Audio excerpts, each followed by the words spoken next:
유방암 3기 진단 후 14년째 잘 먹고 잘 살고 있는 좋은 날 하루입니다.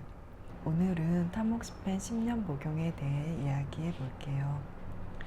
타모xifen 편은 제 유방암 이야기 타모xifen 복용날 하려고 했었는데 조금 빨리 원하시는 저의 소중한 구독자 분들의 요청이 있어서 조금 당겨서 먼저 이야기를 해 볼게요. 타모xifen 10년 복용에 대한 이야기는 조금 길어질 것 같아서 1, 2부로 나눠서 이야기를 하겠습니다. 타모xifen 이야기 1부는 내가 왜 5년이 아닌 10년간 타모xifen을 복용했는지에 대한 이야기와 타모xifen 복용 후 나에게 나타났던 부작용들에 대한 긴 이야기가 될 것 같습니다. 그리고 2부는 타모xifen을 복용하면서 내가 반드시 꼭 지켰던 것들에 대해 짧게 이야기를 할 예정입니다.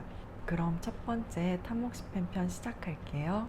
우선 저는 타모xifen을 꼬박 10년을 먹었습니다. 2008년 항암과 수술을 모두 마친 후 2009년 타모xifen 처음 시작할 때는 5년만 먹으면 된다고 했고 5년 이상 먹는 건 의미가 없다고 했어요. 그 당시 연구와 논문에는 5년간 먹은 그룹과 5년 이상 먹은 그룹의 차이가 없었고 오히려 부작용만 더 컸기 때문에 5년 이상 먹는 건 의미가 없다고 했었습니다. 이 말은 내가 이 약으로 얻는 효과보다 부작용이 더 크기 때문에 5년만 먹으면 된다라는 거죠. 물론 이런 이야기는 교수님께서 이렇게 길게 이야기를 해주시지는 않습니다. 먹기 전에 공부를 했었고 교수님께서 이야기를 하신 후에 또 다시 공부를 하면서 알아가는 것들입니다. 다들 그 당시에는 그렇게 알고 있었고 5년만 먹으면 된다 라고 하던 시절이었습니다.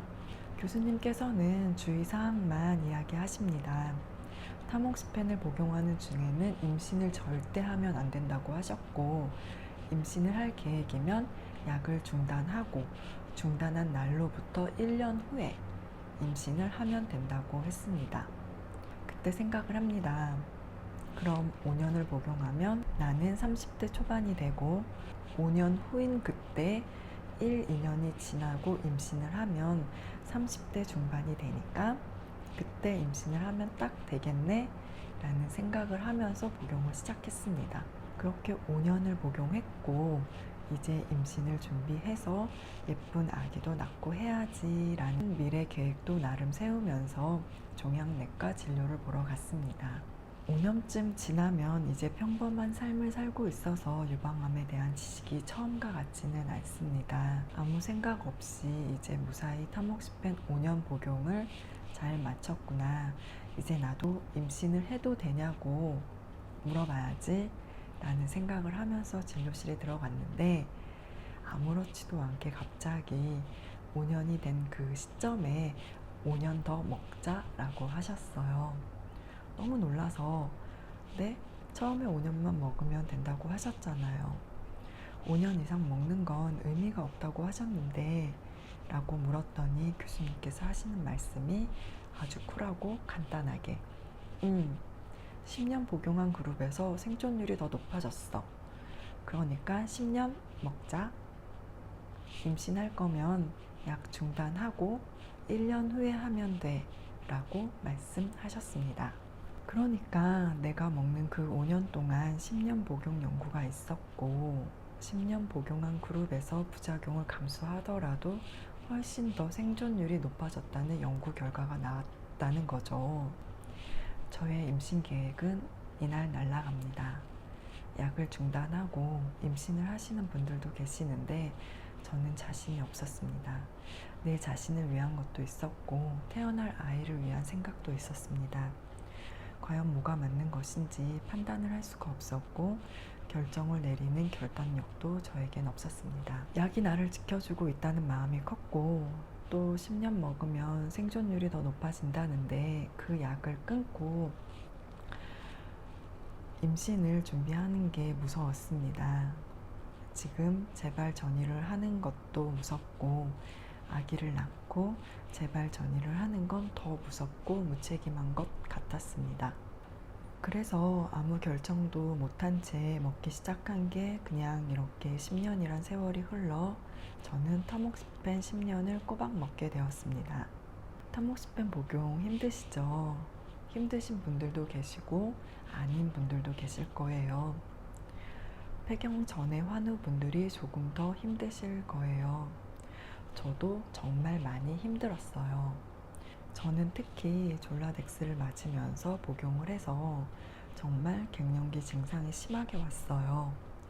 얼굴부터 빨개지는 건 기본이었고 열이 갑자기 확 오른 후엔 배꼽에 땀이 고일 정도로 얼굴부터 등 줄기까지 땀이 흘러서 정말 고생 많이 했던 것으로 기억해요. 당연히 항암과 난소 보호 목적의 졸라덱스 때문에 생리는 중단되었고요. 항암이 끝난 후 몇 번 더 난소 보호를 위해 졸라덱스를 맞고 난소 보호를 위한 졸라덱스 처방은 종료되었습니다. 그리고 타모xifen 복용을 시작한 지 대략 1년 전후 그 즈음에 생리가 돌아왔습니다. 모두 아시죠? 생리를 하지 않는 것이 더 좋다는 거. 그래서 또 공부를 합니다. 알아보니 수용체 양성인 환자가 졸라덱스를 맞을 경우 항암과 같은 효과가 있다고 합니다. 졸라덱스를 맞으면 생리도 중단시킬 수 있고요. 그래서 다음 종양내과 진료 때 교수님께 이야기를 합니다. 우선 항상 교수님께서 진료 시간에 생리를 하는지 안 하는지 물어보세요. 그래서 생리가 돌아왔다라고 이야기를 했고 졸라덱스에 대해 물어보았더니 교수님께서 하시는 말씀이 안 맞는 것보다는 맞는 게 재발률을 떨어뜨려 준다는 논문이 있긴 하지 라고 하면서 3년 이내에 재발이 제일 많으니까 2년 더 맞자 라고 하시고는 종양내과에서 졸라덱스를 2년 처방을 해주십니다. 이 내용도 제 기록에 적혀 있는 글이에요. 제가 이때 왜 내가 말하기 전에 먼저 처방을 안 해주셨는지에 대해 엄청 궁금해 했더라고요. 그리고 그때부터 계속 고민과 공부를 합니다. 좋다면 왜 먼저 처방을 해주지 않았을까? 과연 좋은 걸까? 에 대한 궁금증이 풀리지 않았거든요. 알아보니 그때 2009년에서 2010년 그때 폐경 전의 환자에 대해 졸라덱스와 타모xifen 동시 복용에 대한 연구 결과가 없었다고 합니다. 병행하는 것이 효과가 있는지 없는지에 대한 연구 결과가 없어서 국립암센터와 그리고 서울대병원 외과 교수님께서 수용체 양성 45세 이하 젊은 환우들을 대상으로 임상과 연구를 하고 있는 중이었습니다. 두 개의 그룹으로 나눠서 반은 타모xi펜만 먹고 나머지 반은 타모xi펜과 졸라덱스를 맞춰서 연구를 하고 있었고 아마 저도 그 연구에 참여한 게 아닌가 라는 생각을 했습니다. 타모xifen 복용은 처음 한 2년, 3년까지인지는 기억이 정확하지가 않은데 처음 몇 년은 10mg 짜리로 아침 저녁 하루에 2번 먹었고요. 그 후에는 아침에 한 번만 먹는 20mg 짜리로 바뀌었습니다. 타모xi펜은 호르몬성 먹는 항암제죠. 저는 단 한 번도 약을 잊고 빼먹은 적이 없었습니다. 호르몬성 먹는 항암제라 알람을 맞춰두고 거의 같은 시간에 먹었어요. 이것도 제가 지금까지 건강하게 살 수 있었던 이유이기도 할 것 같아요. 제가 꼭 지켰던 많은 것들 중에 가장 중요한 한 가지였거든요. 이것도 곧 영상으로 이야기해 볼게요. 타모xifen 2부, 타모xi펜을 먹으면서 내가 꼭 지켰던 것들과는 별도로 내가 유방암 재발과 전이를 막기 위해 항상 지켰던 것들, 그리고 꼭 지키고 있는 것들에 대해 이야기해 볼게요. 요즘 유행이라고 해야 하나? 그 항암 준비물이라고 하는 것들 중에 정말 이해할 수 없는 부분들이 있어서 한번 이야기를 해야 할 것 같아요. 빠른 시간 안에 정리해서 영상을 올리도록 하겠습니다. 졸라덱스를 맞으면서 타모xi펜을 먹는 동안에는 생리는 당연히 중단되었어요. 그리고 그 이후에 천천히 돌아왔는데 이게 어느 순간 꼬박꼬박 일정하게 한 번에 돌아오는 것이 아니라 1년에 2번 할 때도 있었고 한 달에 2번 할 때도 있었어요. 그렇게 점점 10년 차에 가까워질수록 몸은 돌아왔고 지금은 매달 생리를 하고 있습니다. 이게 참 젊은 환우들은 생리를 해도 걱정이고 하지 않아도 걱정입니다. 근데 지금은 그냥 걱정 없이 잘 살고 있습니다. 하지만 저에게도 큰 부작용 중에 하나인 자궁내막증이 마지막 해쯤 찾아왔습니다. 종양내과에서는 약을 끝냈으니 돌아올 거다 라고 하고 산부인과에서는 수술을 해야 한다고 합니다. 다행인 건지 약 종료 후 조금은 많이 줄어들었습니다. 이제 산부인과에서 수술하기엔 너무 아깝고 유방암 환자가 아니라면 보통 약물 치료를 하는데 이 역시 호르몬 관련이라 저는 약물 치료를 할 수 없다고 그냥 지켜보자고 하셔서 수술 날짜를 잡았다가 취소된 지 벌써 4년이 되었습니다. 지금은 6개월에 한 번씩 산부인과에서 체크를 하고 있습니다.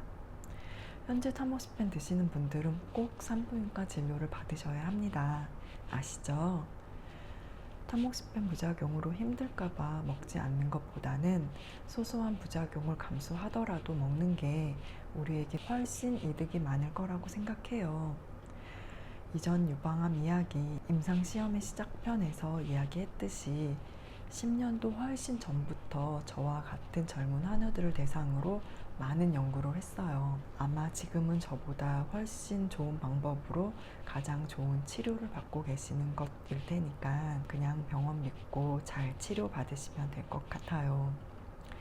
제가 타모시펜을 복용하면서 생긴 증상들은 처음에는 졸라덱스 때문에 갱년기 증상이 너무 심하게 왔고 졸라덱스 종류 후에 타모시펜만 복용했을 때는 너무나 편안하게 먹었습니다. 타모시펜 먹는 동안 마음도 너무 편안했고요. 뭔가 이 약이 지금 나를 지켜주고 있다는 마음과 믿음이 있었습니다.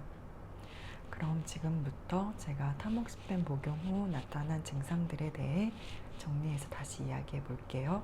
앞에서 이야기한 안면 홍조와 땀, 이런 갱년기 증상부터 시작해서 얼굴 부종 및 알러지가 일시적으로 생겼었습니다. 피부과 진료 후 2-3번 반복 후에는 이 증상은 사라졌습니다. 그리고 피부 건조 및 가려움이 생겼습니다. 이것도 피부과 진료를 받았고 서울대 피부과에서 피지오겔 로션 및 크림을 추천받아 사용했습니다. 그땐 피지오겔이 지금처럼 유명하지 않아서 몰랐어요. 그리고 지금까지도 정말 많이 몸이 건조합니다.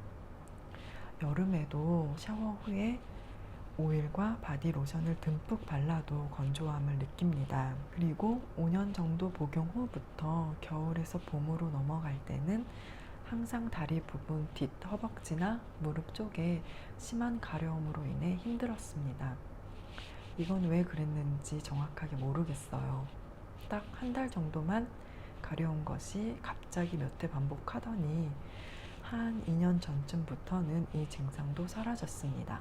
정말 참고 참다가 한번 긁으면 피가 날 정도로 긁어서 너무 힘들었었어요. 질 분비물도 꽤 있어서 냉 검사도 해봤고요.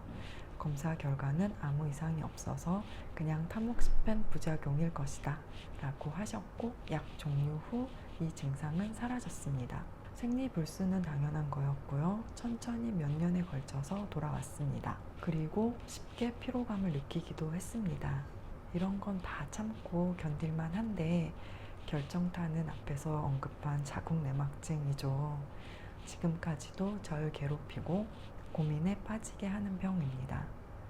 자궁내막증 치료를 시작하기 전에 산부인과에서는 빨리 임신이나 난자 냉동을 하라고 하는데 아직도 몇 년째 고민만 하고 있는 중입니다. 아마 올해는 고민을 끝내야 할 것 같아요. 9월 산부인과 진료하는 달인데 고민이 참 많습니다. 이 정도가 타모시펜을 먹으면서 저에게 생긴 부작용들입니다. 자궁내막증 빼고는 다 소소한 부작용들이라 참을만 하고 견딜만 하고 그런 부작용보다 내 몸에 이득이 더 많은 약이라고 생각합니다.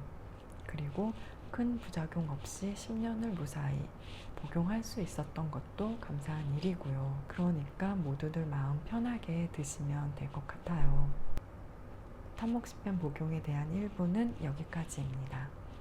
다음 2부에서는 타모xifen 약을 먹으면서 주의했던 사항, 복용하면서 꼭 지켰던 것들에 대해 이야기해 볼게요. 오늘도 부족한 영상 시청해 주셔서 정말 감사합니다. 구독과 좋아요는 저에게 정말 큰 힘이 됩니다. 구독과 좋아요 부탁드립니다. 오늘도 좋은 하루 되세요. 안녕.